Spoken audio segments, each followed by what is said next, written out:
இன்னைக்காவது இஸ்ரேல் ஈரானை தாக்கும் போது இஸ்ரேலுடைய போர்ட்டுகளை தான் யூஸ் பண்றான், இஸ்ரேலுடைய பேஸுகளை தான் யூஸ் பண்றான். ஈராக்கை அடிக்கிறதுக்கு அரபு நாட்டினுடைய பேஸுகள், அரபு நாட்டுக்குள்ள இருக்கிற அமெரிக்காவுடைய பேஸை பயன்படுத்தி தான் அத்தனை நாடுகள் மீதும் தாக்குதல்களை அமெரிக்கா நடத்தியது. ஆப்கான் மீது தாக்குதல் நடத்தும் போது அரபு நாடுகளுடைய பேஸுகளை பயன்படுத்தி தான் ஆப்கான் மீது தாக்குதல் நடத்தியது. அப்பொழுதும் இதே நாடுகள் என்ன பண்ணாங்கன்னா கைகட்டி மௌனமாக இருந்தார்கள். எனவே இந்த பொதுமக்களை கொள்ளுகிற விவகாரத்தில் எந்த நாடும் விதிவிலக்கு இல்லை.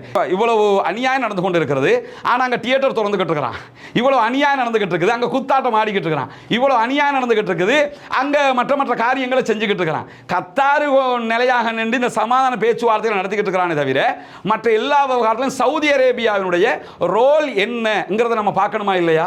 சூரா ரூம் நமக்கு கற்றுத்தருகிற ஒரு அழகான பாடம் என்னன்னு சொன்னா, அவர்களுடைய அகீதாவுக்குள்ள நம்ம போகல, அவர்களுடைய அகீதாவை நம்ம ஏற்றுக்கொள்ள போறதும் கிடையாது. மார்க்க ரீதியா அவர்கள் பிழையான வழிமுறையில் இருக்கிறார்கள் என்பதை அத்தனை பேரும் பூர்வமாக தலைமேல் வைத்துக் கொண்டிருக்கிறோம். அது அவர்கள் மார்க்க ரீதியாக மிக தெளிவான பிழையில் இருக்கிறார்கள் என்பதை இங்க யாருமே போய் ஆயத்துல்லா அலி ஹாமனி அவங்கள்ட்ட போய் நீங்க சொல்றதான் ஷேக் ஷெரின்னு சொல்லி யாரும் ஏத்துக்கிற போறதில்லை. அவர்கிட்ட ஃபத்வா கேட்க போகவும் இல்லை. அந்த காரியம் ஒண்ணுமே பண்ணலங்க. இஸ்ரேலை அடக்கிறதுக்கு எவனாவது இருக்க மாட்டானான்னு பார்க்கும்போது ஈரான்காரன் நிற்கிறான்.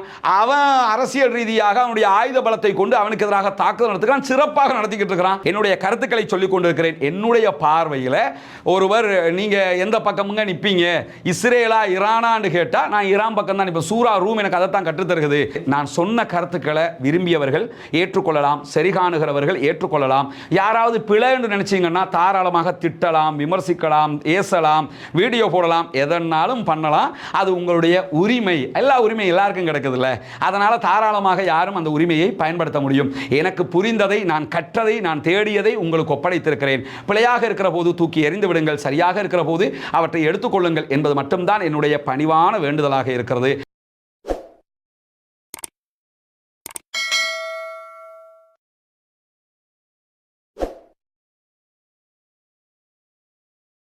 அஸ்ஸலாமு அலைக்கும் வரஹ்மத்துல்லாஹி வபரகாத்துஹு. அன்பிற்கினிய சகோதர சகோதரிகளே, நம் அனைவர் மீதும் ஏக இறைவனுடைய அமைதியும் கருணையும் உண்டாகட்டுமாக என்கிற உயரிய பிரார்த்தனைகளோடு ஒரு முக்கியமான சர்ச்சையான விவகாரத்தில் ஒரு தெளிவான நிலைப்பாட்டை பெற்றுக்கொள்ள வேண்டும் என்பதற்காக இந்த வீடியோவை இந்த இடத்துல நம்ம பதிவிடுகிறோம். அது என்ன விவகாரம் என்று சொன்னால் நமக்கெல்லாம் தெரியும். கடந்த 2 வருடங்களுக்கு நெருக்கமாக காசா மற்றும் பாலஸ்தீனத்தினுடைய வெஸ்ட் பேங்க் பகுதிகளில் இஸ்ரேலிய ஆக்கிரமிப்பு இராணுவம் தொடர் தாக்குதல்களை நடத்தி வருகிறது.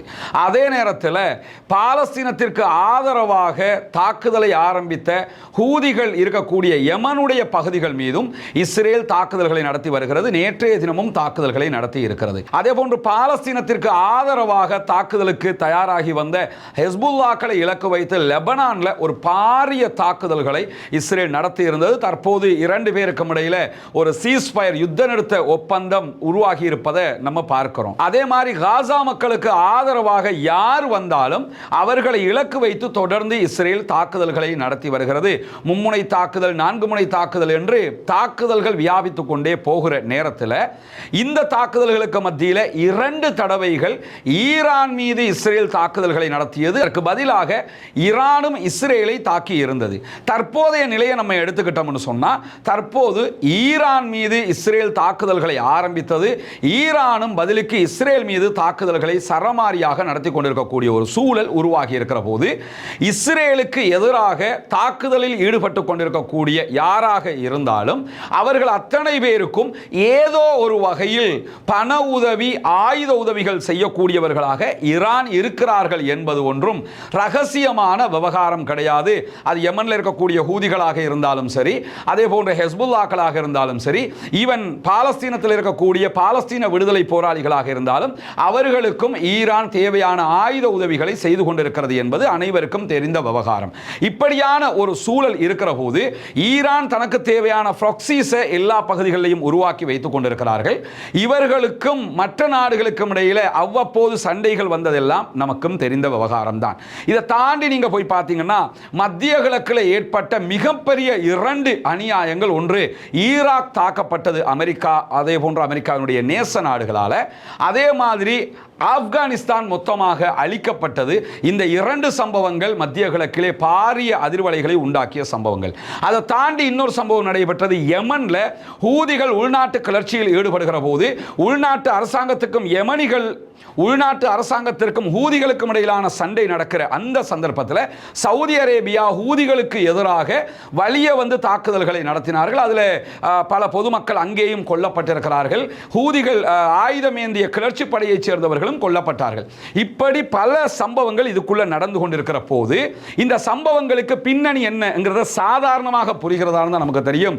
ஈராக்கில் முதன்மையாக அமெரிக்கா நுழையும் போது என்ன சொல்லிட்டு நுழைஞ்சாங்கன்னா, இன்னைக்கு என்ன கதையை ஈரானுக்கு சொல்றாங்களோ, அணு ஆயுதம் தயாரிக்கிறார்கள் என்று சொல்லுகிறார்களோ, இதே கதை அன்னைக்கு சதாம் ஹுசைனுக்கு சொன்னாங்க. ஈராக்குள்ள பயங்கரமான ஆயுதங்கள் அவர் வச்சிருக்கிறாருன்னு அணு ஆயுதம் உள்ளிட்ட ஆயுத கதையெல்லாம் சொன்னாங்க. ஆனா அணு தடுப்பு பிரிவு அன்னைக்கே போய் பார்த்துட்டு அப்படி ஒன்று இல்லைன்னு சொன்னதுக்கு பிறகும் அவர்கள் தாக்குதல்களை நடத்தினார்கள். ஈராக்கினுடைய ஆட்சி கவிழ்க்கப்பட்டது. சதாம் ஹுசைன் தூக்கு மேடை வரைக்கும் போனாருங்கிறதெல்லாம் நமக்கு மறக்காத வரலாறுகளாக இருக்கிறது. அதற்கு பிறகு ஈராக்குடைய ஆட்சி ஓரளவுக்கு ஸ்டேபிள் ஆகி கொண்டு வருகிற போது ISIS என்கிற பயங்கரவாத குழு வந்தது. கருப்பு கொடி ஏந்தியவர்கள் என்கிற பேரில் வந்தாங்க. பல தாக்குதல்களை பல அரிச்சாட்டியத்தை அந்த நாட்டுக்குள்ள பண்ணிட்டாங்க. அங்க மட்டும் பண்ணல, உலக நாடுகளில் பல நாடுகளில் பண்ணினாங்க. இந்த குழுவுக்கும் இஸ்லாத்துக்கும் எந்த சம்பந்தமும் கிடையாது.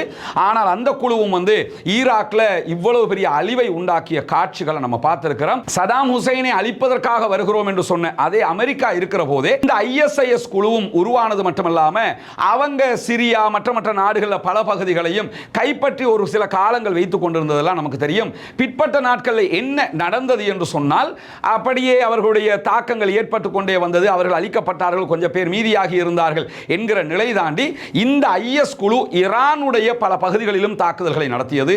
சிரியாவில் அப்ப இருந்த அசாதினுடைய ஆட்சிக்கு எதிராக தாக்குதல்களை நடத்தியது. ஏன் டர்க்கியினுடைய சில பகுதிகளிலும் தாக்குதல்களை நடத்தி கொண்டு வரும்போது இவர்களுக்கு பின்னால் இருந்து சில பேர் ஆயுத உதவிகளை கொடுத்து கொண்டே இருக்கிற போது இந்த IS குழுவோடு இணைந்திருந்த அகமது அல் ஷாரா என்பவருக்கு அமெரிக்காவை அவருடைய தலைக்கு பல மில்லியன் டாலர்கள் விலையாக எல்லாம் வைத்திருந்தாங்க. பிற்பட்ட நாட்கள் நமக்கு தெரியும். இந்த காசா போர் ஆரம்பிக்கப்பட்டதற்கு பிறகு சிரியாவினுடைய ஆட்சி கவிழ்ப்பு கொண்டு வரப்பட்டது. அசாத் நாட்டை விட்டு ஓடினாரு.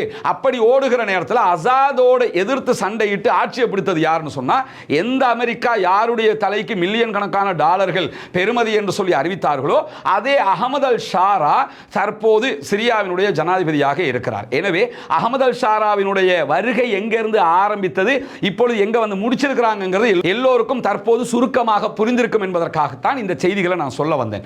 இப்படி நீங்க பாத்தீங்கன்னு சொன்னா IS அப்ப உருவாக்கினது யாரு, IS அழிக்கிறோம் என்று வந்தது யாரு, இப்ப IS கொண்டு யார் எந்த இடத்துல வைத்துக் கொண்டிருக்கிறார்கள். அப்படி வைத்ததற்கு பிறகு இன்னைக்கு ஈரான் மேல தாக்குதல் நடத்தப்படுகிற போது கூட பெட்ரோல் நிரப்புவதற்கு, சூப்பர் பெட்ரோல் நிரப்புவதற்கு இஸ்ரேலுடைய ஜெட் விமானங்களுக்கு தேவைப்படுகிற போது சிரியாவுக்கு மேல நின்று அதெல்லாம் செஞ்சுக்கிட்டு இருக்கிறாங்க. ஆனா யாருமே அதை பத்தி கேள்வி கூட எழுப்பல. பாத்தீங்களா? ஏன்னா அவர்களுக்கு ஆதரவாக மாறிவிட்டார்கள் என்பது எல்லோருக்கும் தெரியும். இந்த சூழல்கள் எல்லாம் நடந்து கொண்டிருக்கிற சந்தர்ப்பத்தில் ஈராக் அளிக்கப்படுகிறது. அப்பொழுதும் சவுதி அரேபியா உள்ளிட்ட அனைத்து அரபு நாடுகளும் கைகட்டி பார்த்து கொண்டிருந்தது. இன்னைக்கு எப்படி காசாவுக்கு தாக்குதல்கள் நடத்தப்படும் போது அறிக்கை போர் நடத்தி கொண்டிருக்கிறார்களோ, லெட்டர்பேடு கிளிய கட்டுரைகளை எழுதிக்கிட்டு இருக்கிறாங்களோ, கூட்டம் போட்டுக்கிட்டு இருக்கிறாங்களோ, இதே வேலையை அன்னைக்கும் செய்து கொண்டிருந்தார்கள். அதே போன்று ஆப்கானிஸ்தானுக்குள்ள ஒசாமா பின் லாத்தினை அழிக்க போறோம்னு சொல்லி போய் அவ்வளவு அநியாயத்தை அமெரிக்கா பண்ணும்போதும் இதே எல்லா அரபு நாடுகளும் கைகட்டி பார்த்து கொண்டிருந்தது, அறிக்கை போர் நடத்தி கொண்டிருந்தது. பிறகு அங்கே இருக்கக்கூடிய தாலிபான்களை போராடி வெற்றி பெற்று பிறகு அமெரிக்கா வெளியேறி கத்தார் பேச்சுவார்த்தை நடத்தி இப்ப தாலிபான், எந்த தாலிபான்கள் அழிக்கிறதுக்கு அமெரிக்கா வந்ததோ அதே தாலிபான்களோட நெகோசியேஷனை முடிச்சு கொண்டு ஒப்பந்தத்தை பண்ணிக்கிட்டு இப்ப அவர்களுடைய கையிலே ஆட்சியை கொடுத்துட்டு போயிட்டாங்க. இப்பொழுதும் அரபு நாடுகள் எல்லாம் பார்த்து கொண்டுதான் இருந்தது. அதே மாதிரி யமன்ல உள்நாட்டு குழப்பம் ஏற்பட்ட நேரத்தில் ஹூதிகள் தாக்குதல் நடத்துகிற போது ஹூதிகளுக்கு ஆதரவாக ஈரான் இருந்த அதே நேரத்தில் ஹூதிகளுக்கு எதிர்த்தரப்பில் இருந்த குரூப்புக்கு சவுதி அரேபியா ஆதரவாக இருந்து 3-4 ஆண்டுகள் பாரிய யுத்தம் நடைபெற்றது. அதிலே பல பொதுமக்கள் கொல்லப்பட்டார்கள். இப்படி எல்லா பகுதிகளிலும் பொதுமக்கள் கொல்லப்படுகிற நேரத்தில் ஏதோ ஒரு வல்லாதிக்க நாடு அவர்களுக்கு ஆதரவாகத்தான் இருந்திருக்கு. இதெல்லாம் எதுக்கு சொல்ல வர்றேன்னா, இந்த காசா போர் ஆரம்பிக்கப்பட்டு இப்பொழுது ஈரான் இஸ்ரேல் போராக மாறி இருக்கக்கூடிய இந்த சந்தர்ப்பத்தில் ஈரானுக்கு ஆதரவாக நிற்பதா இல்லையா என்கிற ஒரு கேள்வி நம்முடைய சமூகத்துக்கு மத்தியில் சோசியல் மீடியாவில் உருவாகி இருக்கிறத நீங்க பார்க்க முடியும். இப்ப ஆதரவாக நிற்க வேண்டும் என்று சொல்லுகிறவர்கள் பல கருத்துக்களை சொல்லுகிறார். அதே நேரம் இல்லை அவங்களை மதிக்கவே கூடாது, அவங்களுக்கு சப்போர்ட் பண்ணவே கூடாது, நம்ம வந்து அங்கே இருக்கக்கூடிய யூதன் இஸ்ரேல் காரணம் ஒண்ணுதான், ஈரான் காரணம் ஒண்ணுதான் என்று சொல்லுகிறவர்களும் உண்டு. எப்படி பார்த்தாலும் இப்படி பேசக்கூடியவங்க எல்லாம் சொல்லக்கூடிய ஒரு முக்கியமான வாதம் என்னன்னா, ஈரான் எப்படி இஸ்ரேல் முஸ்லிம்களை கொன்று குவிக்கிறதோ அதுபோன்று ஈரானும் முஸ்லிம்களை கொன்று குவித்தது, ஈரானும் பல நாடுகளுக்கு மத்தியில் குழப்பங்களை உண்டாக்கியது, முஸ்லிம்கள் கொல்லப்படுகிற போது அமைதியாக இருந்தது என்று சொல்கிறார்கள். இது ஈரான் மட்டும் இருக்கல. முதல்ல ஒன்று புரிஞ்சுக்கிறோம்னா, ஈராக்கு அவ்வளவு முஸ்லிம்கள் கொல்லப்படுகிற நேரத்தில், சதாம் ஹுசைன் ஆட்சி கவிழ்க்கப்படுகிற நேரத்தில் இதே அரபு நாடுகள் அத்தனையும் பார்த்து கொண்டிருந்தது மட்டுமல்ல, ஈராக்கை தாக்கும் போது, இன்னைக்காவது இஸ்ரேல் ஈரானை தாக்கும் போது இஸ்ரேலுடைய போர்ட்டுகளை தான் யூஸ் பண்றான், இஸ்ரேலுடைய பேஸுகளை தான் யூஸ் பண்றான். ஈராக்கை அடிக்கிறதுக்கு அரபு நாட்டினுடைய பேஸுகள், அரபு நாட்டுக்குள்ளே இருக்கிற அமெரிக்காவுடைய பேஸை பயன்படுத்தி தான் அத்தனை நாடுகள் மீதும் தாக்குதல்களை அமெரிக்கா நடத்தியது. ஆப்கான் மீது தாக்குதல் நடத்தும் போது அரபு நாடுகளுடைய பேஸுகளை பயன்படுத்தி தான் ஆப்கான் மீது தாக்குதல் நடத்தியது. அப்பொழுதும் இதே நாடுகள் என்ன பண்ணாங்கன்னா, கைகட்டி மௌனமாக இருந்தார்கள். எனவே இந்த பொதுமக்களை கொள்ளுகிற விவகாரத்தில் எந்த நாடும் விதிவிலக்கில்லை. இவர் நல்லம், அவர் நல்லம் இல்லை, இவர் யோக்கியம், இவர் அயோக்கியம் என்கிற பார்வை இங்கு யாருக்கும் இல்லை. யமன்ல கொல்லப்பட்டாலும் மனிதர்கள் தான் அவர்கள், சவுதி அரேபியாவில் கொல்லப்பட்டாலும் அவர்கள் மனிதர்கள் தான், ஈராக்கிலே கொல்லப்பட்டாலும் அவர்கள் மனிதர்கள் தான், ஆப்கானிஸ்தானில் கொல்லப்பட்டாலும் அவர்கள் மனிதர்கள் தான், காசாவில் கொல்லப்பட்டாலும் அவர்கள் மனிதர்கள் தான், பொதுமக்களாக இருக்கிறவர்கள் உக்ரைன்ல ரஷ்யாவில் எங்க கொல்லப்பட்டாலும் அவர்கள் மனிதர்கள். எந்த ஒரு அப்பாவியும் எந்த ஒரு பொதுமகனும் அநியாயமாக கொல்லப்படக்கூடாது. குறிப்பாக இஸ்லாமே நமக்கு என்ன கற்றுத்தருதுன்னு சொன்னா, ஒருவனை வாழ வைத்தவன் முழு மனித சமூகத்தையும் வாழ வைத்தவன் ஆவான், ஒருவனை கொன்றவன் முழு மனித சமூகத்தையும் கொன்றவன் ஆவான். ஒரு யுத்தம் வந்தா அதுல ஒரு அரசாங்கம் ஆக்ஷன் எடுக்கிறதுங்கிறது வேற, அடாவடியாக உள்ள நுழைஞ்சு தாக்கு நடத்துகிறது, அப்பாவிகளை கொல்றது என்று முடிவெடுத்துட்டோம்னு சொன்னா அதுக்கு நம்ம ஆதரிக்க போயிட்டோம்னா அவர்களுடைய பாவம் மறுமையில் நமக்கும் வந்து சேரும்ங்கிறதுல எந்த மாற்றமும் இல்லை. எனவே இதுல இவர் நல்லவர், அவர் கெட்டவர், அவர் யோக்கியர், இவர் அயோக்கியருங்கிற பாகுபாடே கிடையாது. அத்தனை பேரும் இதிலே பங்காளிகள்ங்கிறத நம்ம புரிந்து கொள்ள முடியும். எல்லோருமே அவர்களுடைய ஆதிக்கத்தை நிலைநாட்டுவதில் விடாப்பிடியாக இருக்கிறார்கள். அதை தாண்டி நம்ம பார்த்தோம்னா, ஈராக்ல ஓர் நடந்தது, ஈராக் ஓர்ல பின்னணியாக அமெரிக்காவுக்கு சப்போர்ட்டாக இஸ்ரேல் மட்டும் நிக்கல, ஈரானும் தான் நின்னாங்க அப்படின்னு சொல்லி ஒரு வாதத்தை சொல்லுவாங்க. ஈரானுக்குள்ள இந்த காலகட்டத்தில் நிறைய இடத்துல குண்டுகள் வெடித்தது. இந்த குண்டுகள் வெடிப்பதற்கு காரணமே பொறுப்பேற்றது யாருன்னா ISIS. ஈரானுக்கு ISISக்கு ஏலா பொருத்தம், அவங்க ரெண்டு பேருக்குமே நெருக்கம் வராதுங்கிறது உலகத்துக்கே தெரியும். எனவே ISISக்கு எதிரான அமெரிக்காவினுடைய தாக்குதல் நேரத்தில் அமெரிக்காவுக்கு பின்னணியாக போய் ஈரான் நின்றது யாராவது சொன்னாங்கன்னா அவங்களுக்கு வரலாறு தெரியலன்னு அர்த்தம். சரி, அப்படித்தான் ஈரான் நின்றது என்று சொன்னால் அப்ப சவுதி எங்க இருந்தது என்கிற ஒரு கேள்வி இருக்குதா இல்லையா? குவைத் எங்க இருந்தது, பஹ்ரைன் எங்க இருந்தது, UAE எங்க இருந்தது, கத்தார் எங்க இருந்தது, துபாய் எங்க இருந்தது? இந்த கேள்விகளும் அங்க வருமா இல்லையா? எனவே தான் ஒரு நாட்டை விசுவாசிக்கிறேன், தான் ஒரு நாட்டுக்கு ஆதரவாக இருக்கிறேன் என்பதற்காக இந்த விவரங்கள் தெரியாம நம்ம கருத்து சொல்வது என்பது ஒரு நிலையானதாக முறையானதாக இருக்காது. அதை தாண்டி டர்க்கி தனியாக இருக்குது. அவங்களை நீங்க எடுத்துக்கிட்டீங்கன்னா அவங்களும் இந்த அறிக்கை போர் நடத்துகிறவர்கள் தான். எனவே எல்லோருமே அவர்களுடைய ஆதிக்கத்தை நிலைநாட்ட பார்க்கிறார்கள் என்கிறத புரிஞ்சுக்கிட்டு தான் நம்ம அடுத்த கட்டம் போகணும். இந்த நேரத்தில் நம்ம பார்த்தோம்னா இப்ப இருக்கக்கூடிய விவகாரம் என்னன்னா, ஈரானுக்கும் இஸ்ரேலுக்கும் இடையில ஒரு வார் ஆரம்பித்திருக்கிறது. இந்த வார்ல நாம் ஈரானை ஆதரிப்பதா இல்லையா என்னும்போது சில பேர் வந்து நாங்க ஈரானை எதிர்த்துக்கிட்டு தான், எங்களுக்கு ஈரானும் ஒண்ணுதான், அதே மாதிரி இஸ்ரேலும் ஒண்ணுதான், அதே மாதிரி நாங்க இஸ்ரேலை ஆதரிக்க மாட்டோம், ஆனா ஈரானுக்கும் எதிராகத்தான் நாம இருப்போம் என்கிற நிலைப்பாடு எடுத்தவர்களும் இருக்கிறார்கள். இப்படி பல கேள்விகள் ஒவ்வொருவர் சொல்கிறார். அவர் அவருடைய நிலைப்பாடும் கூட. நம்ம அதை அவங்க அந்த நிலைப்பாடு எடுத்தாங்கிறதுக்காக திட்டி தீர்க்கவா முடியும்?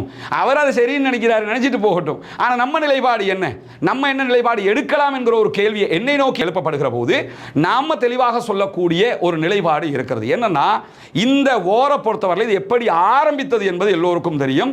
காசா, சும்மா இருந்த காசாவை சுரண்டி விட்டாங்க என்கிற கதையெல்லாம் சில பேர் சொல்லுவாங்க. யாரும் சுரண்டி விடல, அடக்குமுறை செய்யப்பட்டு அநியாயம் செய்யப்பட்டு கொத்தடிமைகளாக 2000ஆம் ஆண்டுகளுக்கு மில்லேனியத்துக்கு பிறகும் அந்த சமூகம் இருக்கிறது. தங்களுடைய நாட்டை இழந்திருக்கிறார்கள், தங்களுடைய தேசத்தை இழந்திருக்கிறார்கள், தங்களுடைய தேசத்தை மீட்டெடுப்பதற்காக அவர்கள் அங்கே போராடி கொண்டிருக்கிறார்கள். தங்க நாட்டை மீட்டெடுப்பதற்காக அவர்கள் போராடுவதற்காக தாக்குதல் நடத்துகிறார்கள். அது ஓராக மாறுகிறது, பாரிய யுத்தமாக நடக்கிறது. அப்பொழுதும் எல்லா நாடுகளும் பார்த்து கொண்டிருக்கிறது. பார்த்து கொண்டிருக்கும் போது ஈரான் மாத்திரம் அவர்களுடைய ப்ராக்ஸிஸை வைத்து உதவிகள் செய்து கொண்டிருக்கிறார்கள், தாக்குதல்களை நடத்துகிறார்கள். அதை அடிப்படையாக வைத்து தற்போது ஈரான் மேலேயே இஸ்ரேல் தாக்குதல்களை நடத்துகிறது என்கிற காட்சிகள் தான் யதார்த்தமாக நடைபெற்று வருகிறது. இப்படி நடைபெற்று வருகிற போது நம்ம என்ன பார்க்கணும்னா, முதல்ல ஷியா சுன்னா முஸ்லிம்கள் என்கிற ஒரு பிரிவினை இருக்கிறதா இல்லையா? இந்த பிரிவினைக்கு நடுவில் நின்று நம்ம பார்த்தோம்னு சொன்னா, என்னை பொறுத்தவரையில் நான் நேற்று, இன்றைக்கு, இன்ஷா அல்லாஹ் நாளைக்கு எப்பொழுதுமே நான் ஒரு ஏகத்துவவாதி, தௌஹீதுவாதி என்பதில் எனக்கு எவ்விதமான மாற்று கருத்தும் கிடையாது. நான் குர்ஆன்ல அல்லாஹ் சொன்னால் அதை ஏற்று நடப்பேன்.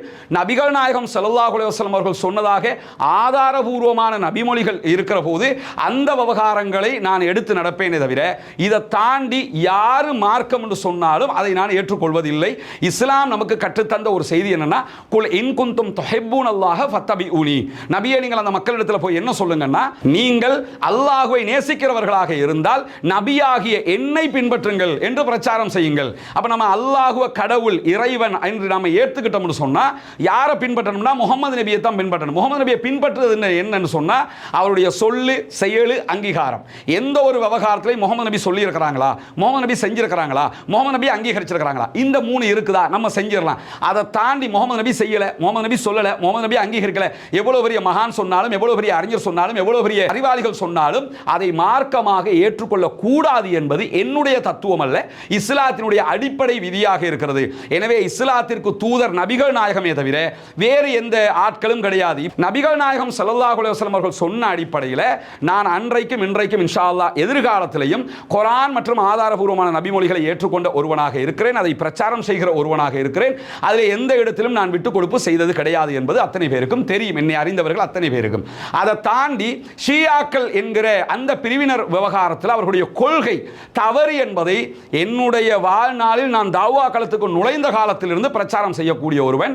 வழிகட்ட ஷியா மதம் என்கிற பெயரிலேயே நான் ஒரு தனி புத்தகத்தையே எழுதியிருக்கிறேன். நான் ஒரு புத்தகமே எழுதியிருக்கிறேன் ஷியா மதத்தினர் என்கிற பெயரில். அவங்க இஸ்லாத்துடைய அடிப்படைக்கும் அவர்கள் சொல்லுகிற சித்தாந்த அடிப்படைக்கும் சம்பந்தம் இல்லைன்னு சொல்லி, மார்க் அடிப்படையில், கொள்கை அடிப்படையில் அவர்கள் குர்ஆன் சுன்னா பேசக்கூடிய நம்ம எடுத்து வைக்கிற வாதங்களுக்கு மாற்றமாக, ஆதாரங்களுக்கு மாற்றமாக இருக்கிறார்கள் என்பதில் எந்த மாற்று கருத்தும் கிடையாது. ஆனால் அவர்கள் பாலஸ்தீன விவகாரம் மற்ற விவகாரங்களில் எப்படி இருக்கிறார்கள் என்பதை பார்க்க வேண்டும். இங்க அகீதா ரீதியிலான ஒரு பிரச்சனையை நம்ம பார்க்கல. என்ன பிரச்சனையை பார்க்கிறோம்னா, இடம் ரீதி, அதான் ஆரம்பத்தில் இருந்து சொல்றோம், பாலஸ்தீனம் என்பது இடம் ரீதியிலான பிரச்சனை. பாலஸ்தீனம் பாலஸ்தீன மக்களுக்கு சொந்தமானது. இன்னும் சொல்ல போனா பாலஸ்தீனத்தில் போராடுகிற முக்காவாசி பேரு சுன்னா பேசக்கூடிய முஸ்லிம்கள், அவங்க ஷியாக்களும் கிடையாது, சுன்னா பேசக்கூடிய முஸ்லிம்கள் தான் அங்க போராடிக்கிட்டு இருக்காங்க. அவங்களுக்கு ஆதரவாக போய் நிற்க வேண்டிய சவுதி அரேபியா என்ன செய்கிறது, குவைத் என்ன செய்கிறது, பஹ்ரைன் என்ன செய்கிறது, மற்ற அரபு நாடுகள் என்ன செய்கிறது என்ற கேள்வி இருக்கிறது. எனவே சுன்னா பேசுகிற மக்கள் அடிவாங்கும் போது சுன்னா பேசுகிற யாரும் அவர்களுக்கு ஆதரவாக போகவில்லை. யாரு போறான்னு கேட்டா யமன் போறாங்க, அந்த பக்கம் ஹிஸ்புல்லா போறாங்க, இந்த பக்கமாக ஈரான் போறாங்க, அவங்க தான் வந்துகிட்டு இருக்காங்க. அப்ப அவங்களுடைய பார்வை என்ன? யாரு பாதிக்கப்பட்டா நம்ம போய் நிக்கணும்னு நிக்கிறாங்கன்னா நம்ம அது என்ன பிரச்சனை இருக்குது என்கிற ஒரு கேள்வி எழுகிறது. அடுத்ததாக யமனையும் ஈரானையுமே நீங்க எடுத்து பார்த்தீங்கன்னா, யமனுக்கு ஈரான் சப்போர்ட் பண்ணுது, எனவே அவங்க ஷியாக்கள், அதனால தான் சப்போர்ட் பண்றாங்கன்னு பார்க்கறாங்க. ஷியாக்கள் தான், யமன்ல இருக்க ஹூதிகளும் ஷியாக்கள். ஆனா அவர்கள் யாருன்னு சொன்னா ஜெய்தியாக்கள், அங்க இருக்கிறவங்க இமாமியாக்கள். ஈரான்ல இருக்கக்கூடியவங்க இமாமியாக்கள் என்று சொல்லுவாங்க. ஷியாக்கள்ல 12 இமாம்களை ஏற்றுக்கொண்டிருக்கக்கூடியவங்க. இதே நேரத்தில் நீங்க யமன்ல இருக்கக்கூடிய ஹூதிகள், அன்சாருல்லா படைப்பிரிவை எடுத்து பார்த்தீங்கன்னு சொன்னா அவங்க ஜெய்தியாக்கள். ஜெய்தியாக்களையே அவங்க இஸ்லாத்துல இல்லாதவங்க, இமாமியாக்களை இவங்க இஸ்லாத்துல இல்லாதவங்க. அவ்வளவு முரண்பாடு அவங்களுக்குள்ள இருக்குது. ஆனா பாலஸ்தீனம் என்று வரும்போது அவங்க என்ன பண்றாங்கன்னா ஒருங்கிணைந்து செயல்பட்டு கொண்டிருக்கிறார்கள். அப்ப இங்க ஓவராலா நம்ம என்ன புரியணும், இந்த இடத்துல யாரும் அந்த பாகுபாட்டை பார்க்கல, இந்த இடத்துல பாலஸ்தீனம் என்று பார்க்கிறார்கள் என்பதுதான் முதலாவது பார்வையாக இருக்கு. இரண்டாவது, இந்த விவகாரத்தில் சவுதி அரேபியா என்ன செய்கிறது, மற்ற அரபு நாடுகள் என்ன செய்கிறது என்கிற ஒரு பார்வையும் இருக்குதா இல்லையா? ஷியாக்கள் ஓகே, சரி, சவுதி அரேபியாக்கு இதே மாதிரி நம்ம பல பேரும் பேசிக்கிட்டு இருக்கிறோமா?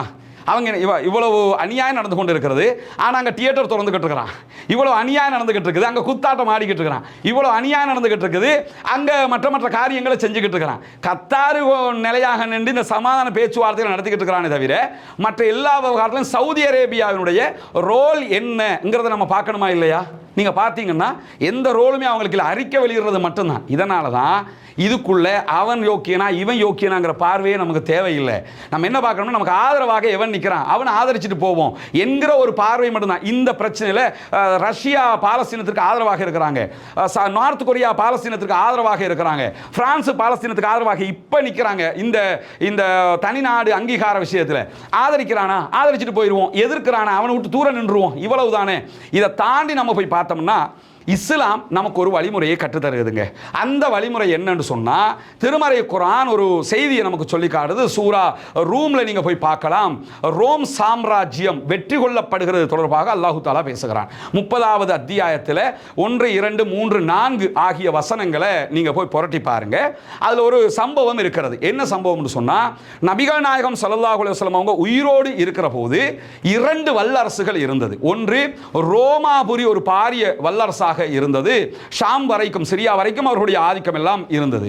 2வது வல்லரசாக யார் இருக்கிறாங்கன்னு சொன்னா பாரசீகம். இப்ப இருக்கிற ஈரான் இருக்கிறாங்களா இல்லையா? நம்ம ஈரான்ங்கிறோம், அவங்க இன்னும் பாரசீகம் தான் சொல்லிக்கிட்டு இருக்காங்க. பரந்துபட்ட பாரசீகத்தை உருவாக்குவது அவர்களுடைய கனவு என்று சொல்லிக் கொண்டிருக்காங்க. அதெல்லாம் 2வது விஷயம். ஆனா இங்க என்ன பார்க்கணும்னு சொன்னா, இன்றைக்கு பாரசீகம் ஈரான் இருக்கிற மாதிரி அன்றைக்கும் பாரசீகம் ஒரு பெரிய வல்லரசாக இருந்தது. இன்றைக்கு இருக்கிறத விட பல மடங்கு பெரிதாக இருந்தது. ரோம் ஒரு பெரிய வல்லரசாக இருந்தது. இந்த 2 வல்லரசுகள் அன்றைக்கு மோதிக்கொண்டன.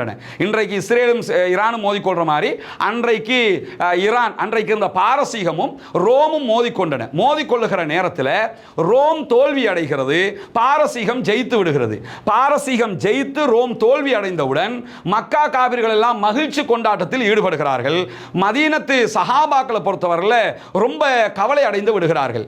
அந்த கவலை அடைகிற இந்த சம்பவம் நடக்கிற போதுதான் அல்லாஹு தஆலா ஒலிபத்திர் ரூம் என்கிற ரோம் வெற்றி கொள்ளப்படுகிறது சம்பந்தப்பட்ட அந்த வசனத்தை 30வது அத்தியாயத்தில் 1, 2, 3, 4வது வசனங்களை அல்லாஹு தஆலா இறக்குகிறார். இறக்கி என்ன சொல்றான்னு சொன்னா, ரோம பேரரசு அருகில் இருக்கக்கூடிய பூமியில் வெற்றி கொள்ளப்பட்டு விட்டது. ரோம பேரரசு வெற்றி கொள்ளப்பட்டு விட்டதுன்னா பாரசீகத்திட்ட தோத்துட்டாங்க என்று அல்லாஹு தஆலா சொல்லுகிறார். அவர்களுடைய தோல்விக்கு பிறகு சில ஆண்டுகளில் அவர்கள் வெற்றி பெறுவார்கள் என்கிற முன்னறிவிப்பையும் அல்லாஹு தஆலா சொல்றான். அதே மாதிரி ரோம பேரரசு பிறகு வெற்றி கொள்ளப்பட்டுச்சு. இப்ப ரோம பேரரசு தோல்வி அடைந்த நேரத்தில் சஹாபாக்கள் கவலைப்படுறாங்க, மக்கா காபிர்கள் சந்தோஷப்படுறாங்க. அந்த நேரத்தில் இந்த அத்தியாயத்தை அல்லாஹு தஆலா இறக்குகிறான். இந்த வசனங்களும் அப்பொழுதுதான் இறக்கப்படுகிறது. எதற்காக இறக்கப்பட்டது? இதில் நமக்கு வரக்கூடிய, நம்ம எடுக்கக்கூடிய படிப்பினை என்னன்னு பார்த்தீங்கன்னா, ரோமர்கள் யார் அன்றைய நாட்கள்ல, அதே மாதிரி பாரசீகர்கள் யார் என்று பார்த்தீங்கன்னா, பாரசீகத்தில் இருந்தவங்க நெருப்பு வணங்கிகளாக, மஜூசிகளாக, பல கடவுள் நம்பிக்கை கொண்டவர்களாக இருந்தார்கள். ரோமாபுரியில் இருந்தவங்க கிறித்தவர்களாக, வேதமுடையவர்களாக இருந்தார்கள். அவங்க ஒரு வேதத்தை, நம்ம எப்படி திருமறை குர்ஆனை வச்சுக்கிட்டு இருக்கிறோமோ அது மாதிரி அவங்க வேதத்தை வைத்துக் கொண்டிருந்த கிறித்தவர்களாக இருந்தார்கள். எனவேதான் கிறித்தவர்கள் தோற்றுவித்தார்கள் எனும் போது நபித்தோழர்களுக்கு கவலை வருகிறது. கிறித்தவர்கள் தோற்றுவிட்டார்கள் எனும் போது மக்கா காபிர்களுக்கு சந்தோஷம் வருகிறது. அதே மாதிரி இந்த பக்கம் பாரசீகர்கள் ஜெயித்து விட்டார்கள் எனும் போது மதீனத்து நபித்தோழர்களுக்கு கவலை வருகிறது. பாரசீகர்கள் பல நம்பிக்கை கொண்டவர்கள் ஜெயித்து விட்டார்கள் எனும் போது மக்காவை சேர்ந்த காபிர்களுக்கு, இணை வைப்பாளர்களுக்கு மகிழ்ச்சி வருகிறது. என்ன காரணம்னு சொன்னா, அன்றைக்கு வெற்றி பெற்ற பாரசீகம் கடவுள் நம்பிக்கை கொண்டவர்களாக இருந்தார்கள். அவர்களுக்கு ஈக்குவலாக மக்காவை சேர்ந்தவர்களும் இருந்தார்கள். அன்றைக்கு இருந்த ரோமாபுரி வேதத்தை உடையவர்களாக இருந்தார்கள், கிறித்தவர்களாக இருந்தார்கள். அதே மாதிரி நபிகள் நாயகம் ஸல்லல்லாஹு அலைஹி வஸல்லம் அவர்களும் அவர்களுடைய சஹாபாக்களும் திருமறை குர்ஆனை ஏற்றுக்கொண்டவர்களாக இருந்தார்கள். வேதத்தை உடையவர்கள் என்கிற வழியில் நமக்கு நெருக்கமாக யார் இருக்கிறாங்கன்னு சொன்னா, ரோமாபுரியை சேர்ந்தவர்கள், கிறித்தவர்கள் இருக்கிறார்கள். அதனால்தான் ஆரம்பத்தில் அவங்க தோல்வி அடையும் போது முஸ்லீம்கள் கவலைப்படுகிறார்கள்.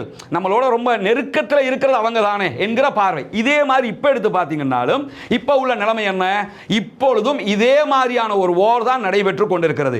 யூதர்கள், கிறித்தவர்கள் அத்தனை பேரும் சேர்ந்து பாலஸ்தீனத்தை மட்டுமல்ல, ஒட்டுமொத்த அரபுலகத்தையும் அழிக்க கிடைக்கும்னா அழிக்கிறதுக்கு தயாராக இருக்கிறாங்க. கிரேட்டர் இஸ்ரேல்னு வச்சிருக்கிறானே, அந்த கிரேட்டர் இஸ்ரேல் வரைபடத்தை போய் பாருங்க, சவுதி வரைக்கும் இருக்கிறது. எனவே அவனுடைய திட்டம் சவுதி வரை கைப்பற்றுவது.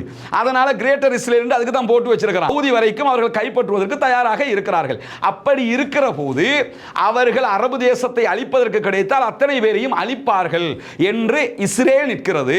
இஸ்ரேலை எதிர்த்து யாராவது களம் காண மாட்டார்களா என்று இருக்கும் போது ஈரான் இஸ்ரேலை எதிர்த்து களம் காணுகிறார்கள். இப்பொழுது பாலஸ்தீனத்தை காப்பதற்காக சவுதி வரவில்லை, பாலஸ்தீனத்தை காப்பதற்காக அரபு நாடுகள் வரவில்லை. அவர்கள் அறிக்கை போர் நடத்தி கொண்டிருக்கிறார்கள். பேச்சுவார்த்தை என்கிற பெயரில் காலம் போய்கொண்டே இருக்கிறது. ஈவன் உணவு இல்லாமல் செத்து மடியக்கூடிய பாலஸ்தீன அப்பாவிகளுக்கு ஏர் ட்ரூப் செய்வதற்கு கூட இப்பொழுது யாரும் வரவில்லை. அந்த அப்பப்ப வந்து என்ன செஞ்சாங்கன்னா, வான்வழியாக உணவுகள் போட்டாங்க. இன்னைக்கு கிட்டத்தட்ட 3 மாதங்களாக உணவு தண்ணீர் இல்லாமல் செத்து மடிகிறார்களே. சவுதி அரேபியா அவங்களுடைய ஏர் ட்ரூப் பண்ணலாமா இல்லையா? பெரிய விமானங்களை கொண்டு வச்சு உணவு போடலாமா இல்லையா? போட்டா இஸ்ரேலால சுட்டு வீழ்த்தவும் முடியாது. அது சர்வதேச விதி. ஏர் ட்ரூப் பண்ணினா யாரும் தடுக்க கூடாது. ஐநாவும் இணைந்து தான் அதை செய்வாங்க. செய்யலாமா இல்லையா? அப்ப அந்த இன்றைக்கு 2-3 மாதங்களாக இந்த நிலைமை இருக்குது. அவங்க செய்யல. ஆனா இவன் என்ன பண்றான்? இஸ்ரேலுக்கு எதிராக யுத்தம் பண்றான். இஸ்ரேலுக்கு எதிராக யுத்தம் பண்றவனுக்கு தேவையான உதவியை பண்றான், பாலஸ்தீன அப்பாவிகளுக்காக அவனால முடிஞ்சதெல்லாம் பண்ணிக்கிட்டு இருக்க. வெளிப்படையா பார்க்கிறது தானே, நம்ம உள்ளத்தை தோண்டியா பார்க்க முடியும். இதை பண்ணிக்கிட்டு இருக்கான். அகீதா எடுத்துக்கிட்டோம்னா அவங்க அகீதாவை நம்ம ஏத்துக்கறல, அவர்களுடைய சர்வதேச அரசியலை நம்ம ஏத்துக்கிறோம், அவர்களுடைய பார்வையை நம்ம ஏத்துக்கிறோம். இன்னும் சொல்ல போனா ஈரானை ஆதரிக்கிறது நம்ம மட்டும் இல்ல, எத்தனை மாற்று மத நண்பர்கள் அன்பர்கள் மூத்தவர்கள் அத்தனை பேரும் ஆதரித்துக் கொண்டிருக்கிறார்கள். காரணம் என்னன்னா, இவன் எப்படி இருக்கிறான் இஸ்ரேல், அவன் அடாவடித்தனத்தில் உச்சத்தில் இருக்கான், பேட்ட ரவுடி மாதிரி இருக்கிறான், இவனை யாருமே அடக்க மாட்டாங்களா என்று பார்க்கிற போது நான் வந்து அடக்கிறேன்னு இருக்கிறான். அப்ப அடக்கிறதுக்கு ஒத்துக்கொள்ளும் போது அவன் அந்த காரியத்தை பண்றான்னா இப்ப நாம யார பக்கம் இருக்கணும்? சரி, நம்ம அவன் பக்கமே நிற்கக்கூடாது என்று பேசுகிற சகோதரர்கள் ஆதரிக்கக்கூடிய நாடெல்லாம் எந்த பக்கம் நிற்குது? ரெண்டு பேரையும் தானே ஆதரிச்சுக்கிட்டு இருக்கிறாங்க. இந்த காசா போர் வந்து இல்லைன்னா பாலஸ்தீனத்தை தனியாக விட்டு போட்டு இஸ்ரேலையே தனி நாடாக அரபு நாடுகள் அங்கீகரித்திருக்கும். அந்த போர் வந்ததுனால தான் அந்த பின்னாடியே போனதுங்கிறது அத்தனை பேருக்கும் திட்ட தெளிவாக தெரிகிறது. அதை தாண்டி நீங்க பார்த்தீங்கன்னா இன்றைக்கு ஈரானும் சவுதி அரேபியாவும் ராஜதந்திர ரீதியில் இணங்கி போகிற நாடுகளா இல்லையா? இணங்கி போகிற நாடுகள். ஈரானும் குவைத்தும் இணங்கி போகிற நாடுகள், ஈரானும் பஹ்ரைனும் இணங்கி போகிற நாடுகள், ஈரானும் யுஏஇயும் இணங்கி போகிற நாடுகள். எல்லா அரபு நாடுகளும் அவர்களோடு ராஜதந்திர உறவுகளை வைத்து தானே இருக்கிறார்கள். அப்ப அவங்களே உன்னோட நாங்க வைக்க மாட்டோம், நீ எங்களை அழிக்க இருக்கிறவன் அப்படின்னு சொல்லிட்டு ஒதுங்கிற வேண்டியதானே.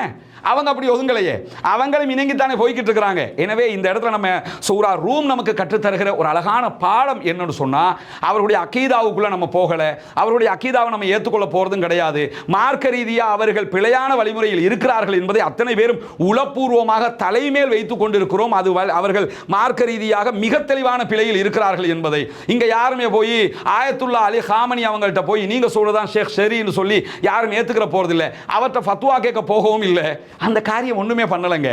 இஸ்ரேலை அடக்கிறதுக்கு எவனாவது இருக்க மாட்டானான்னு பார்க்கும்போது ஈரான்காரன் நிற்கிறான். அவன் அரசியல் ரீதியாக அவனுடைய ஆயுத பலத்தை கொண்டு அவனுக்கு எதிராக தாக்குதல் நடத்துகிறான், சிறப்பாக நடத்திக்கிட்டு இருக்கிறான். நம்ம ஃபேஸ்புக்கில் உட்காந்து சண்டை பிடிச்சி ஏதாவது நடக்க போகுதா? இதனால என்ன பலன் கிடைக்க போகுது? ஒண்ணும் இல்லை.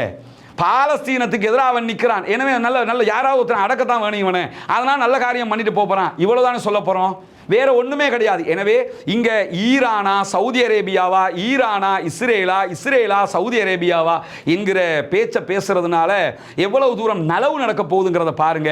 என்னுடைய கருத்தை நான் சொல்லி இருக்கிறேன். ஜனநாயக ரீதியாக அனைவருக்கும் கருத்து சொல்லுகிற உரிமை இருக்கிறது. நாம சொல்றதுனால எந்த நாட்டுக்கும் போய் நம்ம கொடி பிடிக்க போறது இல்லை, கொடி பிடிக்க வேண்டிய தேவை பர்சனலி எனக்கு இல்லை. என்னுடைய கருத்துக்களை சொல்லிக் கொண்டிருக்கிறேன். என்னுடைய பார்வையில் ஒருவர் நீங்க எந்த பக்கமுங்க நிற்பீங்க, இஸ்ரேலா ஈரானான்னு கேட்டா நான் ஈரான் பக்கம் தான். இப்ப சூரா ரூம் எனக்கு அதை தான் கற்றுத் தருகிறது. எல்லா நாடுகளையும் அடக்கி ஆளுகிற அடிமைப்படுத்துகிற வேலையில இவன் செய்ய பார்க்கறான். அவன் அப்படி செய்ய பார்க்கல, அவன் முடிஞ்ச அளவுக்கு தன்னை பாதுகாத்துக் கொள்ள பார்க்கறான். அப்படி இருக்கும்போது பாலஸ்தீனத்திற்காக யாராவது நிற்க மாட்டாங்களான்னு எதிர்பார்க்கிறோம். ஈரான்காரன் வந்து நிற்கிறான். பாலஸ்தீன மக்கள் கொல்லப்படுறாங்க, அவன் வந்து நிற்கிறான். பாலஸ்தீன மக்கள் கொல்லப்படுகிற போது பல நாடுகளும் தியேட்டர் திறக்கிறாங்க, குத்தாட்டம் போடுறாங்க, கூத்துக்களை நடத்துறாங்க, அனாச்சாரத்தில் ஈடுபடுறாங்க.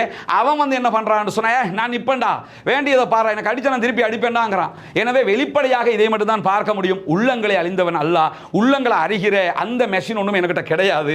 அல்லாஹ் அப்படியான ஒரு தன்மையை மனிதர்களுக்கு தரல. அல்லாஹ் மட்டும்தான் கல்பு அறியக்கூடியவன். எனவே வெளிப்படையாக அவர்கள் மார்க்க ரீதியாக பிழையான தத்துவத்தில் இருக்கிறார்கள். அதை ஒருபோதும் நான் ஆதரிக்கவும் இல்லை, சுன்னா பேசுகிற யாரும் ஆதரிப்பதும் இல்லை. அவர்களுடைய கொள்கை கோட்பாடுகள் பிழை என்று நேற்று இன்றைக்கு நாளைக்கும் பிரச்சாரம் செய்வோம், அதில் எந்த மாற்றமும் இல்லை. ஆனால் அரசியல் ரீதியாக இந்த இடத்துல குரான் காட்டி தந்த வழிமுறை பிரகாரம் நம்ம எந்த பக்கம் நிற்போம் என்று சொன்னா, இந்த இஸ்ரேலா ஈரானா என்றால் ஈரான் பக்கம் தான் நிற்போம்ங்கிறதுல எந்த விதமான மாற்று கருத்துக்களும் கிடையாது. நான் சொன்ன கருத்துக்களை விரும்பியவர்கள் ஏற்றுக்கொள்ளலாம், சரி காணுகிறவர்கள் ஏற்றுக்கொள்ளலாம். யாராவது பிழை என்று நினைச்சீங்கன்னா தாராளமாக திட்டலாம், விமர்சிக்கலாம், ஏசலாம், வீடியோ போடலாம், எதனாலும் பண்ணலாம். அது உங்களுடைய உரிமை. எல்லா உரிமையும் எல்லாருக்கும் கிடைக்குதுல்ல, அதனால தாராளமாக யாரும் அந்த உரிமையை பயன்படுத்த முடியும். எனக்கு புரிந்ததை, நான் கற்றதை, நான் தேடியதை உங்களுக்கு ஒப்படைத்திருக்கிறேன். பிழையாக இருக்கிற போது தூக்கி எறிந்து விடுங்கள், சரியாக இருக்கிற போது அவற்றை எடுத்துக்கொள்ளுங்கள் என்பது மட்டும்தான் என்னுடைய பணிவான வேண்டுதலாக இருக்கிறது. அல்லாஹு தஆலா நம் அத்தனை பேரையும் நல்ல பணிகளில் ஒன்றிணைப்பானாக. பாலஸ்தீனம் வெற்றி பெறட்டும், பாலஸ்தீனம் சுதந்திரம் அடையட்டும், பாலஸ்தீன மக்களும் நம்மை போன்று சிறப்பாக வாழ்வதற்கான வழிவகைகள் பிறக்கட்டும் என்கிற பிரார்த்தனைகளோடு தீவிரவாதம் ஒழிய வேண்டும், பயங்கரவாதம் இல்லாதொழிக்கப்பட வேண்டும், பொதுமக்கள் அப்பாவிகள் எந்த நாட்டிலும் யாராக இருந்தாலும் கொல்லப்படுவது தவிர்க்கப்பட வேண்டும். அந்த கொலைகளை யார் செய்தாலும் குற்றம் குற்றமே என்கிற நிலைப்பாட்டில் நாம் இருக்கிறோம் என்பதில் எந்த மாற்றமும் கிடையாது. ஜனநாயக ரீதியாக பாலஸ்தீன அப்பாவிகளுக்காகவும் குரல் எழுப்புவோமாக. வாஹர் தஅவானா அல்ஹம்துலில்லாஹி ரப்பில் ஆலமீன்.